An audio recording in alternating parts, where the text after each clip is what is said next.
Good morning, everybody. Michael the Maven. I wanted to get this video out there quickly because I have been flooded with questions about it. It's the number one question I've gotten in the last 2 months. R5 versus R6, and give you some ideas to help you make a decision. I have no loyalty towards Canon, and I will be recommending even other completely different brands depending on what you do. When it comes down to it, 45 megapixels at $4,000 for 20 megapixels at $2,600. So there's a $1,400 cost difference for another 25 megapixels. But the truth of the matter is there's a lot of other great features built into the R5, like 8K raw video and things of that nature. Now, I've owned both of these cameras since they have come out. And if you do a lot of video, I am actually going to steer you away from them. Don't get me wrong, I've shot a commercial with the R5. The image quality is breathtakingly spectacular. It is amazing.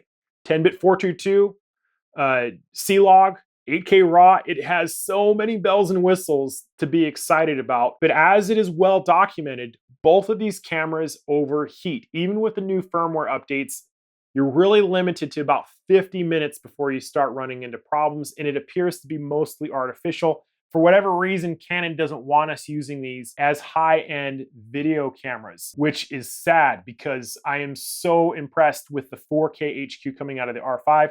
The R6 video, it's fine. So I don't classify these as video cameras, not even, maybe in some cases, light B-roll cameras.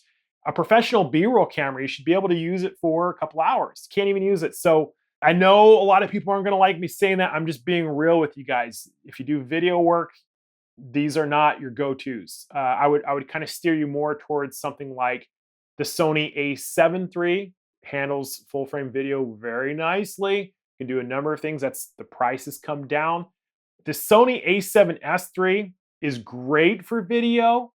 I don't consider that to be a high-end stills camera just because of the resolution. It doesn't have the resolution for great stills.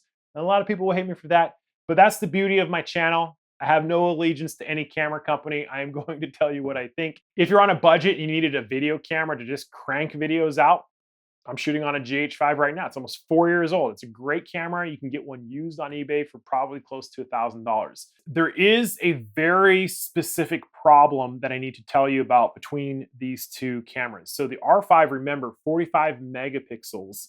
R6 is 20 megapixels. This brings us to a very important discussion on pixel pitch. And this is something you're probably not going to find on any other channel, is that the pixel density, 45 megapixels in a full frame area, works out to a pixel pitch of about 4.4 microns. That's the distance between the sensors on the sensor. Now, when we look at the R6, pixel pitch is 6.5. Why is that important? Pixel pitch has a direct relationship to the resolving power of the lenses we use. So the 90D has a very tight pixel pitch of about 3.2 microns. And because of that, lower resolving lenses did not have the power to make the images sharp. So the reason why I'm having this discussion is because so many of my friends and students, they want to bring their old Canon lenses over and adapt them, and a lot of them want to do it on the R5.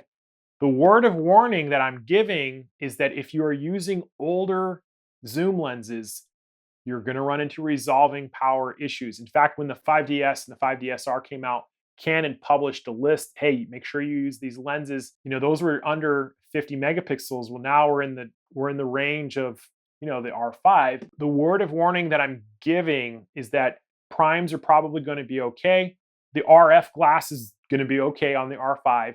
But the older Canon zooms, the 100 to 400 version 1, the 28 to 70 version 1, that 2.8, a lot of those older lenses are not going to have the resolving power. So this is why the budget discussion really comes into play with the R6, is those lenses are going to work fine on the R6. There's no resolving problems with the R6. It's just with the R5. And that means you're going to end up spending more money for the lenses and things of that nature. Or if you can live with, not as sharp images. So that is the big caveat that I've been emphasizing to my students, to my friends when they're getting these cameras. is when you're adapting lenses over, you have to be aware of it. In conclusion, if you do any kind of pro work, any kind of print, any kind of magazine work, anything that you're selling your images, make the stretch for the R5. You will not regret it. I hesitate to give it that strong of a recommendation, but I am absolutely thrilled with this as a stills camera.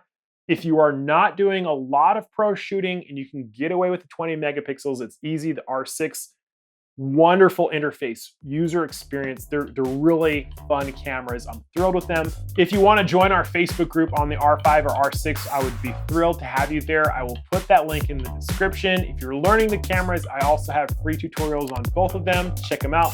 Thank you guys for watching, and I'll see you next time.